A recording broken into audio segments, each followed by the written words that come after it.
stadion ini tidak layak untuk menggelar pertandingan high risk match. Tim Gabungan Independen Pencari Fakta atau TGIPF bentukan pemerintah di bawah Menteri Koordinator Politik Hukum dan Keamanan atau Menko Polhukam Mahfud MD membeberkan temuan sementara soal kondisi Stadion Kanjuruhan Malang, Jawa Timur. Hal ini sebagai tindak lanjut penyelidikan pasca tragedi Kanjuruhan yang menewaskan 131 orang. Diungkapkan stadion tersebut tidak layak untuk laga beresiko tinggi, bahkan tidak ada pintu darurat. Temuan sementara itu disampaikan oleh anggota TGIPF Nugroho Setiawan melalui kanal YouTube Kemenko Polhukam pada Minggu 9 Oktober kemarin. Diterangkan Nugroho, pihaknya telah menarik kesimpulan sementara Stadion Kanjuruhan tidak layak untuk menggelar pertandingan berisiko tinggi seperti Liga 1 antara Arema FC versus Persebaya Surabaya. Nugroho menerangkan stadion itu masih layak bila digunakan untuk laga dengan kategori resiko menengah dan rendah. Ditambahkan Nugroho, untuk pertandingan yang diperkirakan beresiko tinggi,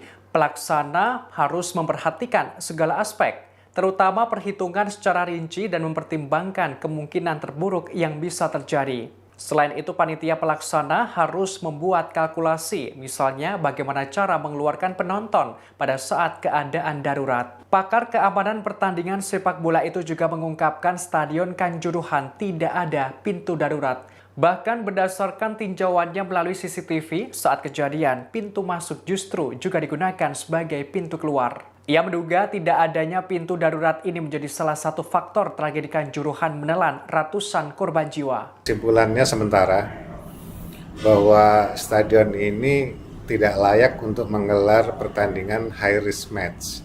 Mungkin kalau itu medium atau low risk masih bisa. Jadi akhirnya artinya untuk high risk match kita harus membuat kalkulasi yang sangat konkret. Misalnya adalah bagaimana cara mengeluarkan penonton pada saat keadaan darurat. Jadi sementara yang saya lihat adalah pintu masuk berfungsi sebagai pintu keluar, tapi itu tidak memadai.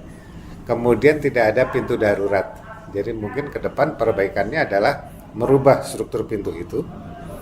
Kemudian juga mempertimbangkan aspek akses seperti anak tangga.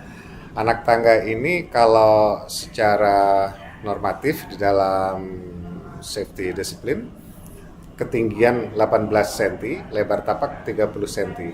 Ini tadi antara lebar tapak dengan ketinggian sama, rata-rata mendekati 30 cm. Jadi intinya gini, kalau dengan ketinggian normal tadi 18 dan tinggi 18, lebar tapak 30, ini kita berlari turun, berlari naik. Demikian